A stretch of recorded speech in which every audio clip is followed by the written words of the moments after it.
سے پہلے تو یہ سمجھ لیں کہ اللہ تعالیٰ نے قرآن مجید میں ایک مقام پہ یہ فرمایا ہے کہ میں نے محبوب کو بھیجا ہے وداعیا الی اللہ، اللہ کی طرف دعوت دینے والا بنا کر، بِإِذْنِهِ اس کے حکم کے ساتھ، وَسِرَاجًا مُنِيرًا اور چمکتا ہوا آفتاب بنا کے بھیجا۔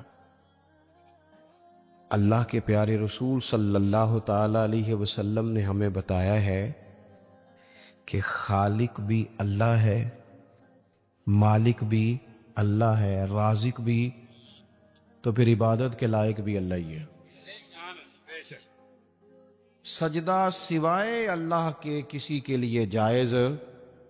اعلیٰ حضرت بریلوی رحمۃ اللہ علیہ سے کسی نے تعظیمی سجدے کا سوال پوچھا، عبادت کا سجدہ تو ویسے ہی کفر ہے، شرک ہے، تعظیم کے لیے سجدہ، تو 40 کے قریب دلائل، 50 کے قریب دلائل کتاب و سنت سے دیے، 150 کے قریب حوالہ جات فقہاء اور محدثین سے دیے، اور اعلیٰ حضرت نے ایک پوری کتاب لکھ کے بتایا کہ سجدہ سوائے رب کے کسی اور کے لیے جائز نہیں۔ یہ جو عقیدہ توحید و رسالت ہے نا، یہ بندے کو مضبوط کرتا ہے۔ قرآن مجید کی جتنی مکی صورتیں ہیں وہ عقیدے کی پختگی کی بات کرتی ہیں۔ پختہ عقیدہ ہو ہمارا، پختہ، جب ہمارا ذہن ہوگا نا رزق اللہ نے دینا ہے، پھر کوئی ناجائز ذریعہ نہیں اختیار کریں گے۔ جب ہمارا ذہن بن جائے گا نا کہ مالک اللہ تعالیٰ ہے، عزتیں ذلتیں یہ مشیت الہی کا تقاضا ہوتی ہیں، پھر ہم کوئی غلط سیاست نہیں کریں گے، کوئی چور رستہ نہیں تلاش کریں گے آگے جانے کا۔ جب ہم عقیدہ توحید و رسالت والے ہوں گے تو پھر کچی پکی باتیں نہیں کریں گے، پھر توکل مضبوط ہوگا، اللہ کی ذات پر بھروسہ مضبوط ہوگا، پھر ہم اپنے رب کی جانب توجہ رکھیں گے۔ تو ایک تو مقصد رسول کریم کے تشریف لانے کا لوگوں کو اللہ کی جانب بلانا، اللہ کی جانب۔ حضور کثرت سے عبادت کرتے تھے۔ آج کل وہ جو نسبت کے بڑے دعوے دار ہیں وہ عبادت سے دور ہیں۔ آپ کیمروں کے سامنے بٹھا لیں، میرے جیسے آدمی کو بھی گھنٹوں بٹھا لیں، لیکن کچھ مصلی پہ بھی چلو گھنٹوں نہ صحیح تو کوئی آدھا گھنٹہ ہی بیٹھ جائے۔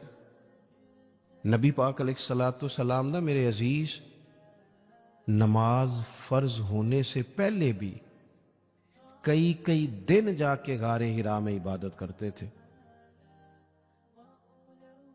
یہ جو لوگ کہتے ہیں نا کہ سارا کچھ ہونے کے باوجود میں پریشان ہوں، تو ان کی روح عبادت مانگتی ہے، ان کا دل عبادت مانگتا ہے، ان کی پیشانیاں سجدوں کو تڑپتی ہیں۔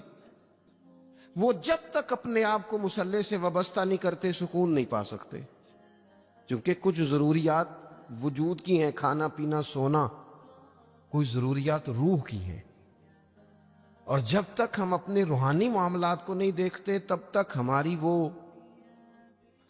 سکون والی کیفیت نہیں ہوتی۔ تو ایک تو نبی کریم علیہ السلام نے ہمیں اسباق دیے ہیں کہ عبادت، ذکر، تلاوت، اس پر ہم خاص توجہ کریں۔ میں دیکھتا ہوں آج کل ہمارے ہاں اس بات کا چلن کم ہے۔ مثلا مجھے دعوت دینے والے دوستوں کی پیار سے محبت سے ایک بڑی تعداد ہے، آپ آ جائیں، آپ آ جائیں، بلکہ جس جگہ گئے ہوتے ہیں نا وہاں بھی کو 18-20 لوگ مل جاتے ہیں نئی دعوت دینے والے۔ میں اکثر کہتا ہوں یار جو پچھلے سال تقریر کر کے گیا تھا اس پہ عمل کر لیا سب نے؟ اللہ تعالیٰ کا فضل ہے یہ میرا روزگار نہیں کہ میں نے دوپہر کو بھی پیسے لینے ہیں تو شام کو بھی لینے ہیں، تو مجھے ذرا زیادہ جلسے مل جائیں گے تو دیہڑی اچھی ہو جائے گی۔ اللہ نے اس سے بے نیاز رکھا ہے۔ سوال یہ ہے کہ تقریروں کا، وعظوں کا، جلسوں کا مقصود بھی تو کچھ ہونا چاہیے نا۔ کیا مقصد ہے؟ روز 2 گھنٹے تقریر سنو اور عمل کب کرنا؟ دین کو عملاً، دین اسلام اس لیے نہیں آیا کہ اس پہ کھل کے مقالے لکھے جائیں، اس پر کھل کے تقریریں کی جائیں، ایک کریں یہ کام بھی ضرورت کے لیے، حرج نہیں، لیکن یہ تو عملی نفاذ کے لیے آیا ہے نا، تو عملاً دین کی طرف رغبت کرے۔ میلاد شریف کے موقع پر ہمیں زیادہ جوش دکھانا چاہیے دین پہ عمل کرنے کا، اس لیے کہ حضور سید عالم علیہ الصلوۃ والسلام کی بعثت مبارکہ کے مقاصد بھی تو اجاگر ہو کے سامنے ہوتے ہیں کہ نہیں۔ دوسرا مقام قرآن مجید میں اللہ فرماتے ہیں وَمَا أَرْسَلْنَا مِن رَسُولٍ إِلَّا لِيُطَاعَ بِإِذْنِ اللَّهِ، دنیا میں ہم نے جتنے بھی رسول بھیجے وہ اس لیے بھیجے کہ ان کی اطاعت کی جائے۔ رسول دنیا میں اس لیے آتے ہیں کہ ان کے پیچھے چلا جائے، نقش قدم ان کا اپنایا جائے، ان کے رستوں کا بندہ مسافر بنے۔ رسول اطاعت کے لیے آتے ہیں، ان کی فرما برداری کی جائے۔ میں آپ سے عرض کروں گا کہ یہ محبتیں بڑی ضروری ہیں، یہ محبتیں ہوں گی تو عمل کا جذبہ پیدا ہوگا، لیکن ایک دوسرا پہلو بھی یاد رکھیے گا، رسول پاک آئے ہیں فرما برداری کے لیے۔ اگر فرما برداری نہیں کرتے، بات ہی نہیں مانتے، آپ جس سے بھی دعوی محبت کرتے ہیں وہ دلیل مانگتا ہے، تو حضور سے دعوی محبت ہے تو اس کی عملی صورتیں بھی تو ہونی چاہیے نا۔ ہر پیغمبر اس لیے آئے کہ ان کی فرما برداری کی جائے، اطاعت کی جائے، اور اگر کوئی میرے نبی پاک کی فرما برداری کرے پھر تو اس کا انداز ہی نرالا ہے۔ قُلْ إِن كُنتُمْ تُحِبُّونَ اللَّهَ فَاتَّبِعُونِي يُحْبِبْكُمُ اللَّهُ، فرمایا محبوب ان سے فرما دے اگر رب سے محبت کرنا چاہتے ہیں تو آپ کی غلامی کریں، ملے گا کیا؟ اللہ خود ان سے محبت فرمائے گا، خود ان سے محبت۔ صحابہ کرام کے اندر نا حضور سے پیار کا جذبہ بھی والہانہ تھا، والہانہ۔ نبی کریم، وہ آج کل کچھ لوگوں کو یہ بھی غلط فہمی ہوتی ہے نا جی، مروج دکھائیں اس کا حکم ہے، حکم ہے، یہ بڑی نہیں، آپ یہ بتائیں۔ تو میں کہتا ہوں حضور نے حکم دیا تھا کسی صحابی کو کہ میں کلی کروں تو میرے منہ سے نکلا پانی چہرے پہ مل لینا؟ حکمن کہا تھا کسی کو کہ میرے ناک سے بلغم نکلے تو چہرے پہ مل لینے؟ کہا تھا، لیکن وہ ملتے تھے کہ نہیں ملتے تھے؟ والہانہ پن تھا، حضور کے ساتھ پیار تھا، والہانہ شوق تھا، لیکن جس طرح پیار والہانہ کرتے تھے نا، والہانہ، اس طرح بات بھی والہانہ ہی مانتے تھے، بات بھی، پیار ہم بھی والہانہ کرتے ہیں۔ ہمارے ہاں کہتے ہیں نعرہ لگاؤ، پھر زور سے لگاؤ، پھر دونوں ہاتھ کھڑے کر کے لگاؤ، پھر جناب اس طرح کر کے لگاؤ۔ یہ ساری باتیں ٹھیک ہیں، یہ والہانہ پن ہے، اچھی بات ہے، لیکن یہ بھی تو بتائیں کہ حضور کی بات بھی والہانہ مانتے ہیں۔ ہمارے ہاں لیت و لالا ہے، گنجائش ہے، دیکھ لیں گے، کر لیں گے، شریعت کی رخصت پر عمل ہے، یہاں گنجائش مل گئی تو لے لو، یہاں مل گئی تو لے لو۔ صحابہ تو بات بھی والہانہ مانتے تھے۔ حضور جمعے کا خطبہ دے رہے ہیں، ایک شخص اٹھ کے کھڑے ہو گئے، اللہ کے محبوب نے فرمایا بیٹھ جاؤ۔ ایک صحابی اس کونے میں تھے، ابھی مسجد کے قریب، ان کے کان میں آواز گئی بیٹھ جاؤ، وہ وہیں بیٹھ گئے۔ ایک اس کونے میں تھے۔ ہمیں واضح احکامات دین کے مل جائیں تو اس میں بھی گنجائش ڈھونڈتے، اس کونے میں تھے، کانوں میں آواز گئی بیٹھ جاؤ تو وہ وہیں بیٹھ گئے۔ اس کونے میں تھے ایک، ان کے کان میں آواز گئی وہیں بیٹھ گئے۔ اللہ کرے کہ آپ موبائل تھوڑے کم چلائیں اور میری بات زیادہ سنیں، دعا کیے آمین تو کہہ دے نا، چلو دعا میں تو شامل ہو جائیں نا۔ اللہ تعالیٰ دعائیں تو کرنی چاہیے نا، اللہ قبول فرماتا ہے اپنے بندوں کی دعا۔ دوست، واضح حکم ملنے کے باوجود بھی لوگ، واضح احکامات کے باوجود بھی اس میں لوگ گفتگو کرتے ہیں، کل پرسوں ترسوں کا نام لیتے ہیں۔ حضور نے مطلق کا نام نہیں لیا، جس کے کان میں آواز گئی وہیں بیٹھ گیا۔ یہ وہ نظارے ہیں جو زمین نے دیکھے ہیں، آسمان نے دیکھے ہیں۔ اتنی وارفتگی حکم ماننے میں، اتنی وارفتگی، بیٹھ گئے۔ تکمیل جمعہ پر محبوب نے فرمایا آپ کہاں تھے؟ یا رسول اللہ صلی اللہ تعالی علیہ وسلم، وہ آپ کا حکم آیا تو میں اسی کونے میں بیٹھ گیا تھا۔ آپ کہاں تھے؟ حضور حکم ملا تو اس کونے میں بیٹھ گیا۔ آپ کہاں تھے؟ حضور حکم ملا تو میں اس کونے میں بیٹھ گیا۔ تو کریم فرمانے لگے نہ آپ سے کہا تھا، نہ آپ سے کہا تھا، نہ آپ سے کہا تھا، میں نے تو ان سے کہا تھا۔ کر یا رسول اللہ اپنے نام تو نہیں نہ لیا، سانو تے قید سجن دا گہنا ہے، او جینج رکھے اونج رہنا ہے۔ یا رسول اللہ آپ نے نام نہیں نہ لیا، حکم مل گیا بیٹھ جاؤ تو لہذا بیٹھ جاؤ۔ بات ماننا ہمارے ہاں نا آج کل پیری مریدی بھی اسی کا نام ہے، نذرانہ بھی وقت پہ دو، دعوت بھی مرید کرتے ہیں جتنی مرضی آپ کو، روز کہو تو روز کھانا کھلاتے ہیں۔ آپ ان سے کہو کہ جناب میں آ رہا ہوں تو وہ تیار ہیں، پھول بھی لے کے کھڑے ہیں، لیکن اگر ان سے کہو بات مانو پھر وہ کہنے تسی دعا کرو، ہے نا جی، نماز پڑھا کرو کہتے دعا کرو۔ کمال ہو گئی ہے بھائی، آپ باقی سارے معاملات کے لیے آپ پورے تیار ہیں، اور یہ جو فرما برداری ہے، یہ جو بات ماننا ہے وہ کس نے ماننی ہے؟ وہ جس پر آپ کے شیخ نے، مرشد نے گھنٹوں تقریریں کی، وہ باتیں کس نے ماننی؟ کسی اور نے؟ کیا مانا ہے اس بات کا؟ کوئی گورکھ دھندا ہے کیا؟ آپ نعرے لگائیں، دعوی محبت کریں، اور جو ان کا اصل کام ہے، دیکھو وفادار وہ ہوتا ہے جو مشن کا ساتھی ہو، جو مشن کا ساتھی نہ ہو وہ ٹھیک ہے۔ پھر میرے ایک سنگی ہیں، مجھے ایک دن بڑی محبت سے کہنے لگے کہ جناب کھانا نہیں کھاتے آپ ہمارے گھر، کھانا ضرور کھائیں، ایک دن ضرور آ جائیں۔ میں انہوں آکھے یار توں آنا میرے نال رل کے 4 دن کو دین دا کام کرا۔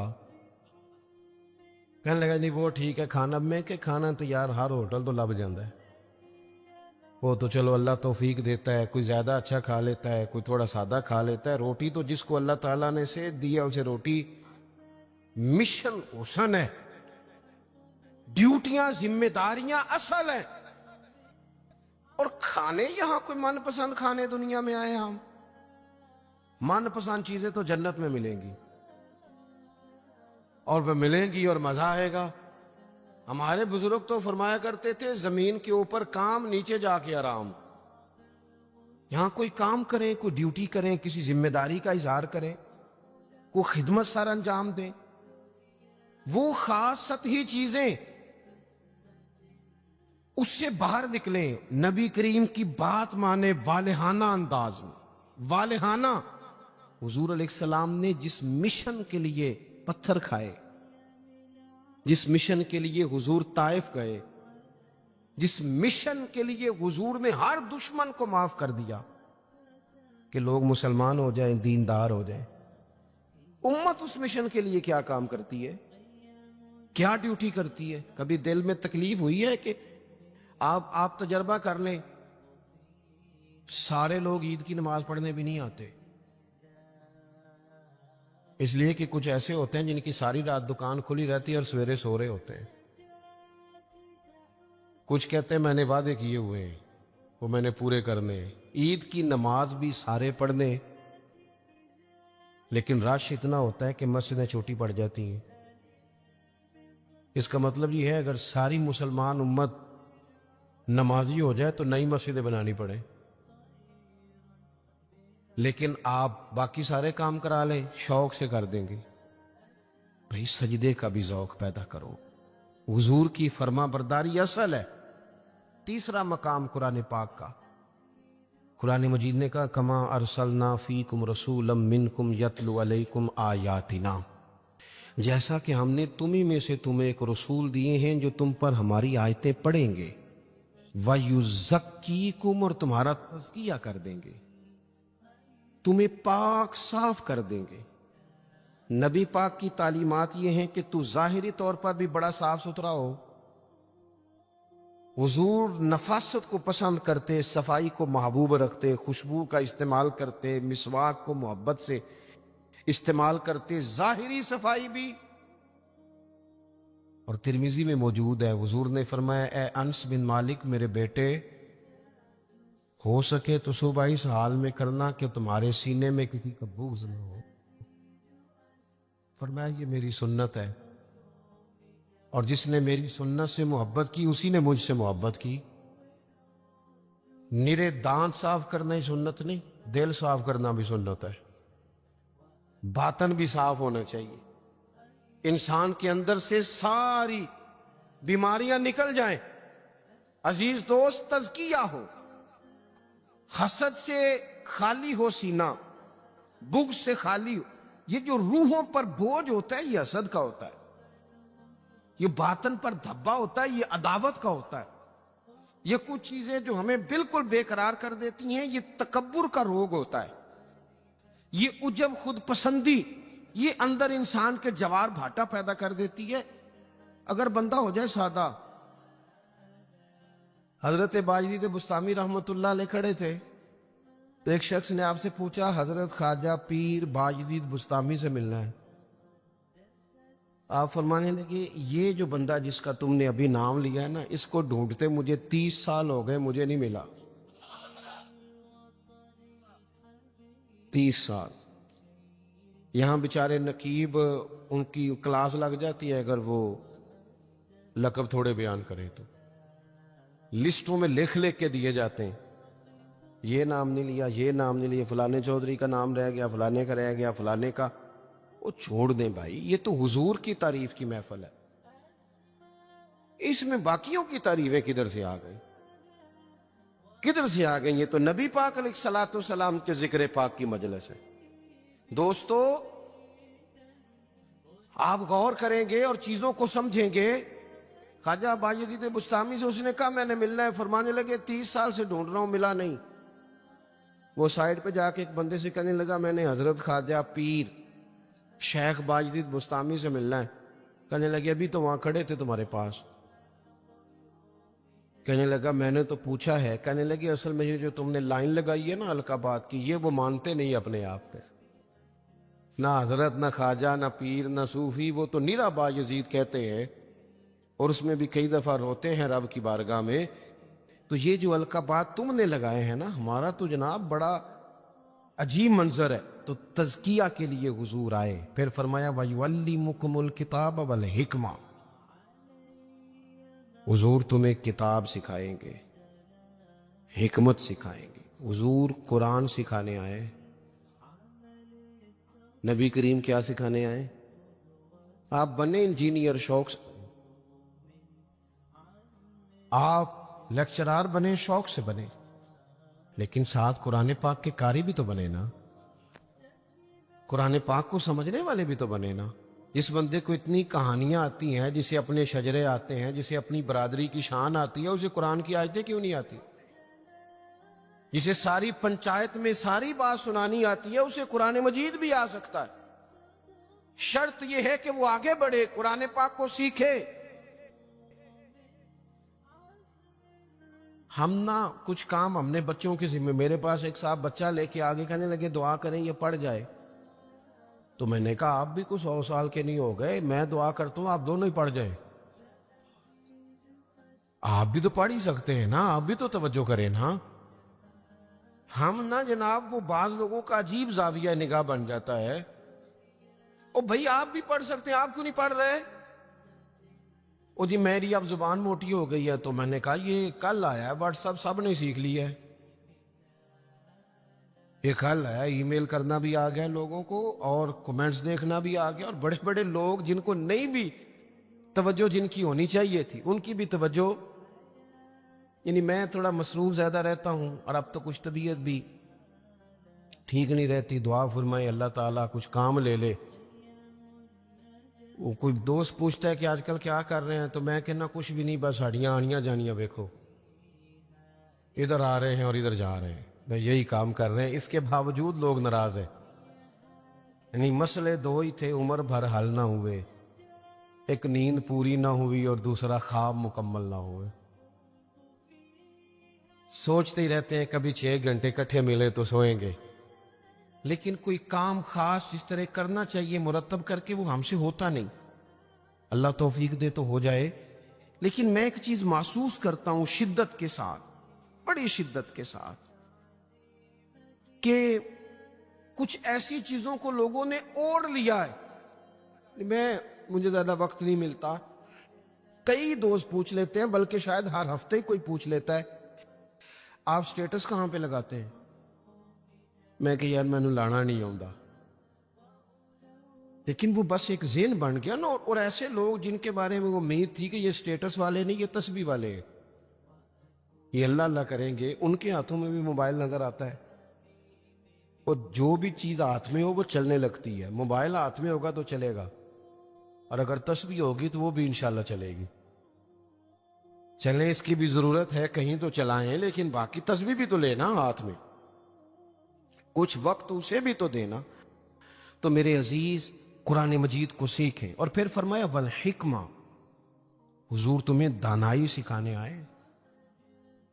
نبی پاک نے ہمیں باشعور کیا ہے. بصیرت کا جو نور دروازہ رسول سے ملتا ہے وہ کہیں سے بھی نہیں ملتا. حضور کی باتیں حکیمانہ، نبی پاک کے ارشادات انسان کو تازہ کر دینے والے، ذہن کی بند گرہیں کھول دینے والے. حضور کے ایسے فرامین. نبی پاک علیہ السلام نا انا نہیں جگاتے لوگوں کی.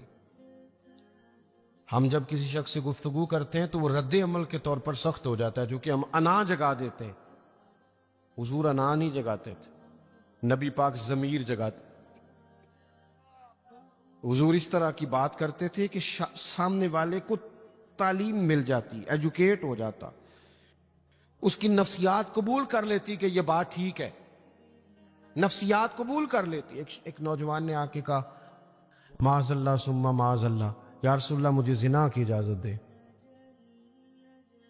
صحابہ کہتے ہیں ہمیں بڑی تکلیف ہوئی اس کی بات کی، لیکن حضور نہ تعلیم دیتے ہیں. نبی کریم نے بٹھا لیا اور بٹھا کے فرمایا ایک بات بتا.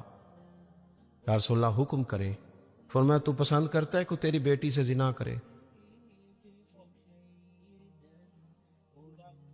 اس کی آنکھیں کھل گئیں، یہ کیسے ہو سکتا ہے؟ فرمایا تیری بہن سے، ماں سے، خالہ سے، پھپھو سے، جو رشتے قریبی ہیں حضور نے گنوائے تو اس کی آنکھیں لال ہو گئیں غصے سے. یا رسول اللہ میں نام بھی نہیں لینے دیتا. اب حضور نے اس کے ذہن پر دستک دی.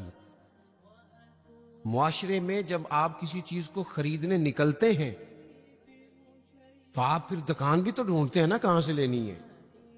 تو جس چیز کو آپ خریدنے جائیں گے یقیناً اس کی مارکیٹ بھی تو ہونی چاہیے نا، کہیں سے ملے گی وہ.